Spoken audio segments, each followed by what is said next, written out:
What's up guys, Ryan here from Always Prepped, and today I want to go over my revised plate carrier setup, and we're going to go over this piece by piece, why everything's here and why you should have everything that's here, or at least my opinion. Now, I'm no certified expert in prepping, if there is such a thing, but I am a former Marine and I've got a lot of experience with a lot of this stuff. Yes, also I'm a former mechanic, and that's going to play a big part in a lot of stuff I have here. Now, let me do a turnaround for you here. Today I don't have a cameraman, so I'm going to turn around here. So this is my plate carrier. This is my plate carrier. There is a backpack that goes with this.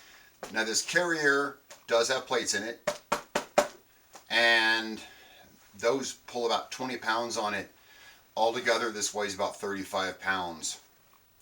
Now, you got to consider your weight. Okay, so we're talking about prepping and packing and what you should put in your vest. That's what we're talking about in this video.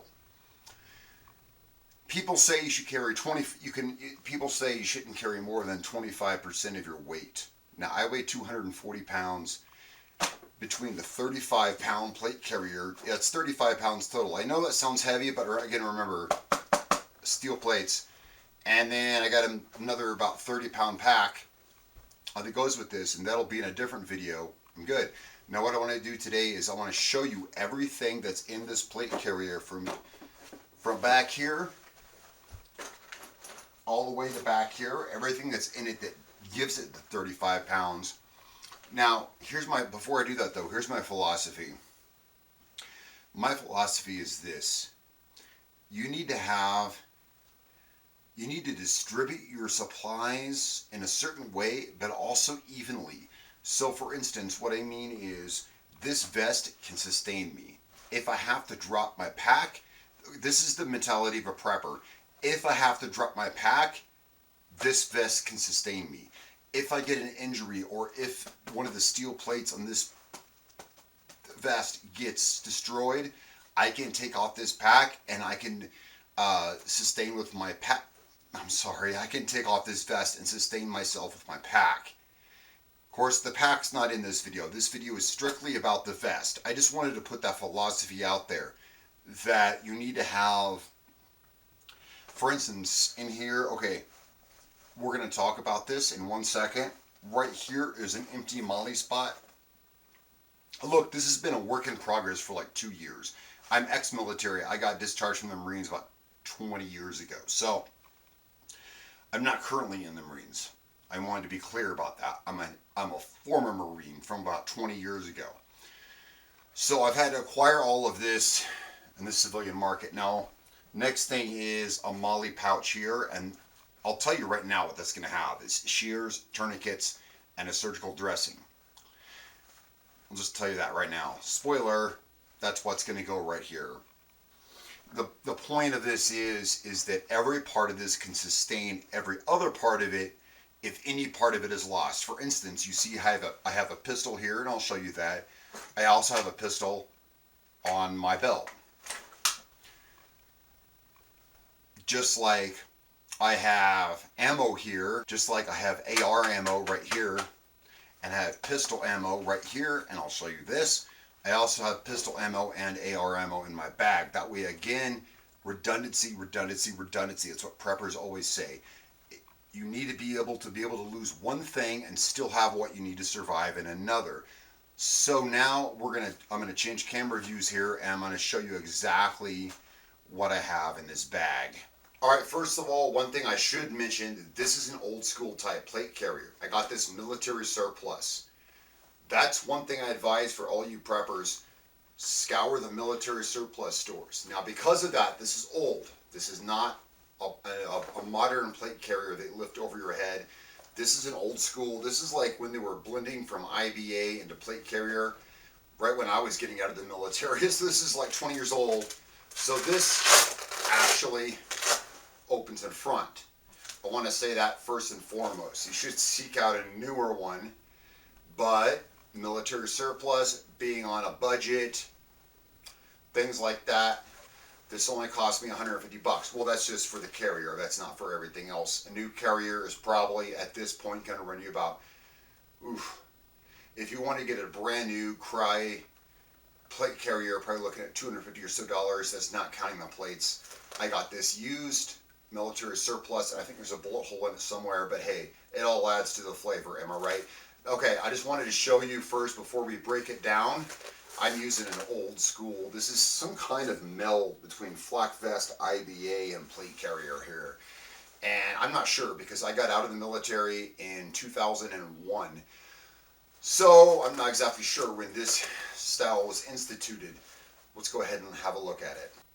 First of all, today I don't have a cameraman, so I can't tell exactly if I'm in frame or not, so I apologize for that. I have the camera mostly focused on my plate carrier here, which I have laid out, and I'm going to show it to you piece by piece. That's what's most important. Let me have a seat down on the carpet in my living room here, and I'll show you all the stuff that matters most. Let me take my gloves off so that you can see my hands a little better so I can point stuff out. Alright, so this is the plate carrier open. Now, on the right hand side, sorry guys, on the right hand side, first of all, this is an old school style plate carrier. On the right hand side, this is where the plate is. I'll show you. On these front open vests, you can see here, this is where the plate is carried. Let's put it back because it's a real pain in the arse to get it back together once you, yeah. Well, but they're meant to be tight, guys. And FYI, plate carriers are meant to be tight. If they're loose, they're not doing their job. Again, hoping I'm in frame here, I really can't see myself. So here is the right-hand side. Now, the right-hand side is all stuff that I would want right-handed, and that's the sensible way to do things, and I think that's the basis of prepper mentality right there. So let's go from top to bottom. In the top pocket, I have a Leatherman. Okay, remember I said I was a mechanic? Yeah, I was a mechanic for about 5 years, and I went to mechanic school. I can fix anything with any tool. So my prepper mentality comes a lot from my experience as a mechanic in being able to fix stuff, and I just realized a lot of that was not in frame. I'm sorry. Alright, so Leatherman in my top right pocket. Along with that, I have duct tape. Now this may not look like duct tape. Here's what I've done. This is a great trick to compactly store duct tape. What I did was I took a piece of cardboard, sorry, not in frame, again, no cameraman. Took a piece of cardboard, and what you do is you simply wrap duct tape around it. And it allows you to compactly store about a third of a roll of duct tape right here in the size of about a wallet. That's what's in this top pocket right here, is simply duct tape and a Leatherman. Let's go ahead and move down on the right side. Let's buckle this back. Now, I do like these pockets, though I do endorse more modern rigs. I like this old school style rig because you got the Velcro and the snaps. I know Velcro and snaps are both loud, but we're not talking military applications here. Here we're talking prepper mentality. We're talking zombie apocalypse or financial collapse or whatever. We're talking military applications don't necessarily apply. So in the next pocket down on the right side, I have a pistol. Now carry whatever pistol you want. Mine personally is a Walther. That's of no consequence. Carry whatever pistol you want. I put it in this right pocket right here. Now it's not the perfect draw position. No, it's not, because it makes you draw from here. It makes you draw from like your appendix. Like literally, I know they call this appendix, but you know what I mean. It forces you to draw from your right side. But in this case scenario with this vest, which buckles in the middle, I can't put anything in the center, and I don't have an option for a cross draw, whatever. Anyway, this is where I have mine, okay? This is where I have mine. In the next right pocket over here, we have very important things. We have, sorry, again, no cameraman. We have a screwdriver. We have a flashlight, a very small LED flashlight. We have paracord, very important. Learn how to tie up paracord into very small things. Just like learn how to wrap duct tape very small. Let me sit down again. Learn how to wrap learn how to wrap paracord into very small things. This is about 50 feet of paracord wrapped up into a very small thing. And that's all we have in that pocket. So I put the paracord in first. And I try to put things in the pockets in the order in which, well, they may apply. So there's that. The screwdriver is a Phillips screwdriver. It's a number 2 Phillips screwdriver. As I said, I'm previously a mechanic and I know a little bit about tools, and a lot of this is about tools. So there's that, and we're going to get to that on the left-hand side. Let's go ahead and buckle this back. All right, so that's the left-hand side. Sorry. Let's go ahead and go over to the right-hand side. So this is the side that closes over the front. Or sorry, this is the left-hand side. If I got that messed up, guys, I'm sorry. I don't think I did. I think I was right. This is the right-hand side. Here's the left-hand side. I'm sorry. It is very disorienting not working without a guy working the camera. On the left-hand side, and I hope this is in frame again, we have an AR-15 mag holder. Now you can use whatever kind of holder you want. Obviously, I have these all fully loaded with AR-15 mags. Why? Because that's the weapon of choice. That's the weapon of choice I always carry. So I got a 3 mag holder here for AR mags on the bottom of the left. The only other pocket I have on the left is on the top. Like I told you, I was making a space over here for an emergency first aid kit. Now that said, I already have a proper first aid kit. I have a proper IFAK on my backpack, but that's in a different video. Here I plan to have emergency, which is just shears, tourniquet, big bandage. But this other pocket here, rip it open, and we have 2 items. We have pliers, and we have needle nose. Yeah, regular pliers and needle nose. Now, me as a mechanic, now here's I've expressed this sensibility before in my videos. My philosophy behind prepping is don't pack everything you need. Pack everything you need to get what you need. Meaning that with the right tools, which you're going to see more of, I can fix or get anything that I need. That continues in my backpack. But for right now, we're continuing here. Let's look on the shoulders.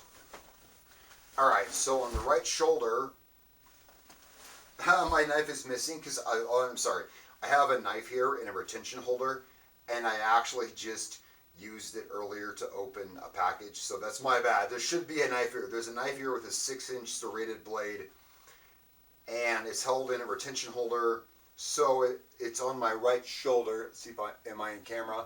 It's on my right shoulder, so if I need to, I can just rip it off. I'm sorry if I'm not in camera. And then there's also a fire starter down here. Yeah, this is a retention holder. I can just rip this knife out if I need it. I'm sorry it's not here. I forgot. I just used it earlier. I was not as prepared for this video as I want. On my left shoulder, I have extra mags for my Walther PPQ. And I have them on this shoulder, and I have them upside down so I can grab them if I need to with my left hand and plug them into my pistol. These are already loaded and ready to go. And I choose to have them, as I'm right-handed, I choose to have them on my left-hand shoulder. It seems easy to me to reach up on my left-hand shoulder and just rip down a mag. Seems to be easy. Whatever's easiest for you works. Now that we're about done with the vest, the only other things left on the vest are things I've attached to the side. So let's go ahead and we're going to flip this bitch over. Oh my God! Okay, it is really heavy. It does weigh 35 pounds, but trust me, when you're wearing it, it doesn't feel that heavy because the weight is evenly distributed on your chest. I'm sure you already know that. On the back, we actually have, let me scoot forward here. On the back, we actually have 2 Alice items. One is an old school Alice 2-quart canteen holder, and one is an old school Alice scope case. Now, the beauty of Alice is that it attaches to Molle. But just to be sure, and I'm not sure if the camera will catch this, you can see I have carabiners here too. Just in case these Alice clips fall out of place, I have, as a secondary, on a secondary set of Molle, I have carabiners holding these on. They're not going anywhere. Now here's what's important, because this is what I choose to carry on my vest. In this 2-quart, so this is a 2-quart Canteen Carrier. What I do is I have a waterproof box which fits perfectly in here. In this waterproof box, I hope this is good in frame, I carry all the shit that I don't want to get wet. Again, I carry, my backpack weighs as much as this does without the steel plates. And it holds everything else I need. It's, like I said, breaking up your supplies. That way if you lose one item, you still have what you need. So this is not everything you need, but this is a good start. This is what I have in my vest. In my waterproof container, I have a poncho, small compact poncho, electrical tape, a compass. Learn how to use a compass, guys. Learn how to use a compass. A tire pressure gauge. Remember, I am a mechanic, so that kind of stuff, if you know what you're doing, comes in handy. And super glue, which not only comes in handy in gluing things, but also in wound care. Yes, very important. If you don't have time or you don't know how to stitch, I'm not a medical advisor. I'm just saying super glue. Well, as I recall, if I'm correct, that's what it was invented for. Well, I've used duct tape for wounds, but I used to be a mechanic. That's why I have so many. That's what I always tell people. I used to be a mechanic, and that's why I have so many scars on my hands. Is because I used duct tape and super glue to fix my wounds, but they worked. And then also in here, I have duct tape rolled the same way. I just use an old credit card. And sorry, the camera. I just use an old credit card and wrapped duct tape around it. I got about half a roll of duct tape in here, and it's that small. And then a Zippo lighter. All right, so that's what's in my my waterproof case here. Let's go ahead and fold this back up and put this back. So that's what's in my canteen pouch. This canteen pouch makes a very handy holder for that. Now over here on this side, and again, carabined and aliced and mollied. This is where I carry a big portion of my tools. I'm not going to go through them all. But if this is in camera, you can probably see I'm pulling out a bunch of shit. I have a various assortment, and I already have videos on this. You can check my channel for previous videos where I've already explained this. Vice grips, commonly used sockets, commonly used wrenches. One thing I did was I rubber banded all my vice grips shut so that they take up less space. That's a very good idea. Commonly used sockets, wrenches, adjustable wrenches, ashamedly, yes. An electrical tester, and then some custom-made tools like this. Any mechanic will know what I mean. Every mechanic makes their own tools. This is a tool I made. I welded a couple of things together, and this is a custom-made spring puller. Look, between this vest and my pack, I'm just briefing over the tools because I've already gone over them. Between this vest and my pack, I have every tool to fix any problem with my truck on the side of the road, save for a transmission problem or like an axle problem or suspension problem. Any engine problem, between this and my pack, I've got it. All right, guys, so that is my vest. This is pretty damn essential, and it's pretty standalone because here, I'll just go over it really briefly. Is this in camera? Yup. Man, I wish I had a cameraman right now. Yup. So we got a pistol. We got 2 mags. I got 3 AR mags. Of course, if I was bugging out, I'd have an AR on me anyway. I got 3 mags for that. I got the most essential pliers right here. Some of those essential tools like the fire starters and compass and everything right here. Screwdriver, tape. I got multiple points of tape. Tape is like the most important thing, guys, except for knives. And I've got a knife right here. Here we're going to have medical shears, bandages, and a tourniquet. And I was a Marine.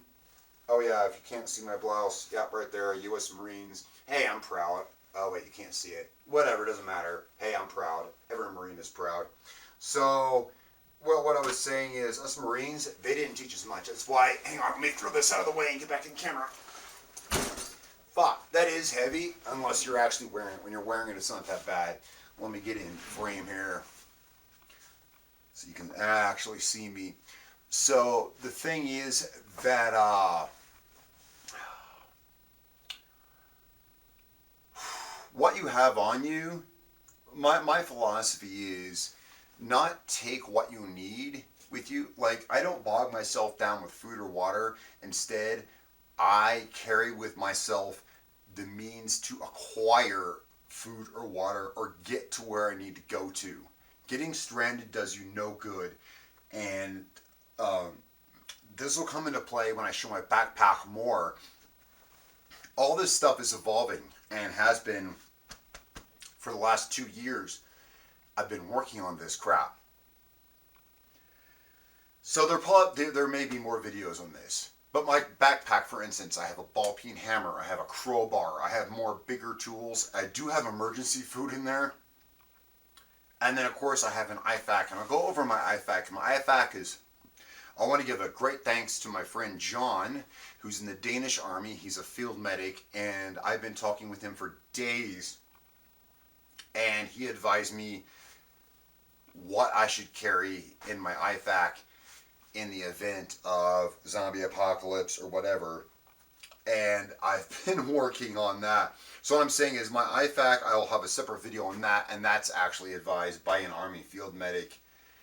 And I'm doing my own independent study on what to use, how to use, I should say, yes, how to use everything in it. Alright guys, that's upcoming. But this is my vest I carry on me. Like I said, it's 35 pounds, but it's not that bad. If you're wearing it on your body, it's not that bad. What I do and what I recommend is go on a hike every day and get used to it. I live on a big hill, so every day I hike down my hill, I go practice shooting, and then I hike back up the hill with it. And it gets me used to the weight and the feel of it. 35 pounds is not that bad. Add another 35 pounds of backpack, still not that bad. A lot of the guys in the infantry carry over 100 pounds on their bodies. This really isn't that bad, guys. These following videos of my bug out bag, and that's what this is. This is a bug out bag. This is shit which within 10 minutes I can grab this vest, my pack, one trip, throw in my truck. One other trip, I can grab as many ammo boxes as I can grab, toss them in the bed, and then grab, I don't know, 2 or 3 rifles and throw them in there. And then I'm packed with 2 or 3 rifles, 2 pistols, everything I need to survive, thousands of rounds of ammo. And I just did that in less than 10 minutes. Alright guys, thanks so much for watching Always Prepped. I'm Ryan. I will catch you guys next time.